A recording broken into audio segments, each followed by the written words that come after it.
കിഴക്കൻ ചുഴലിക്കൊടുങ്കാറ്റ് ശക്തി പ്രാപിച്ചു. സംസ്ഥാനത്ത് അടുത്ത 3 മണിക്കൂറിൽ ശക്തമായ വേനൽ മഴയ്ക്ക് സാധ്യതയെന്ന് കേന്ദ്ര കാലാവസ്ഥാ വകുപ്പിന്റെ മുന്നറിയിപ്പ്. ന്യൂനമർദ്ദപാത്തിയുടെ സ്വാധീന ഫലമായി വേനൽ മഴ കൂടുതൽ ശക്തി പ്രാപിക്കുന്നു. ഉച്ചയ്ക്ക് ശേഷം തെക്കൻ ജില്ലകളിലാണ് ഇന്ന് കൂടുതൽ വേനൽ മഴ ലഭിക്കുക. എന്നാൽ വടക്കൻ കേരളത്തിലും ഒറ്റപ്പെട്ട മഴയ്ക്ക് സാധ്യതയുണ്ട്.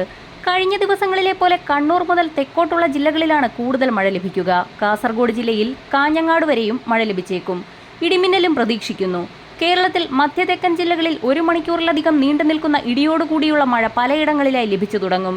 ഇന്നു മുതൽ 5 ദിവസം സംസ്ഥാനത്ത് അതിശക്തമായ വേനൽ മഴയ്ക്ക് സാധ്യതയുണ്ടെന്ന കേന്ദ്ര കാലാവസ്ഥാ വകുപ്പിന്റെ പ്രവചനം. കുറഞ്ഞ സമയം കൊണ്ട് കൂടുതലായി ലഭിക്കുന്ന മഴ മിന്നൽ പ്രളയങ്ങൾക്കും മലവെള്ളപ്പാച്ചിലിനും ഇടയാക്കിയേക്കും. ഉച്ചയ്ക്ക് കിഴക്കൻ മേഖലയിൽ തുടങ്ങി വൈകിട്ട് ഇടനാട്ടിലേക്കും രാത്രിയോടെ തീരപ്രദേശങ്ങളിലേക്കും നീങ്ങുന്ന സ്വഭാവമാണ് മഴയ്ക്കുണ്ടാകുക. കർണാടകയ്ക്ക് മുകളിലെ കാറ്റിന്റെ ഗതിയും ന്യൂനമർദ്ദപാതയും രൂപപ്പെട്ടിട്ടുണ്ട്. ഇത് കർണാടകയിലും വടക്കൻ കേരളത്തിൽ ചിലയിടങ്ങളിലും മഴ നൽകാൻ കാരണമാകും.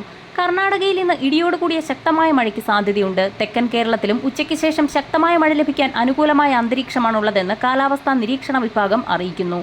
തെക്കൻ കേരളത്തിൽ കാറ്റിന്റെ അഭിസരണത്തിനൊപ്പം തെക്കൻ തമിഴ്നാട് മുതൽ കന്യാകുമാരി കടൽ വരെ നീളുന്ന മറ്റൊരു ന്യൂനമർദ്ദപാത്തിയും രൂപപ്പെട്ടിട്ടുണ്ട്. ഇത് വരും ദിവസങ്ങളിൽ അതിശക്തമായ മഴയ്ക്ക് കാരണമായേക്കും. കേരളത്തിൽ മലപ്പുറം, പാലക്കാട്, ഇടുക്കി, എറണാകുളം, വയനാട്, പത്തനംതിട്ട, കോട്ടയം, കൊല്ലം, തിരുവനന്തപുരം ജില്ലകളിൽ ഇന്ന് ശക്തമായ ഇടിമിന്നലോട് കൂടിയ മഴയ്ക്ക് സാധ്യത.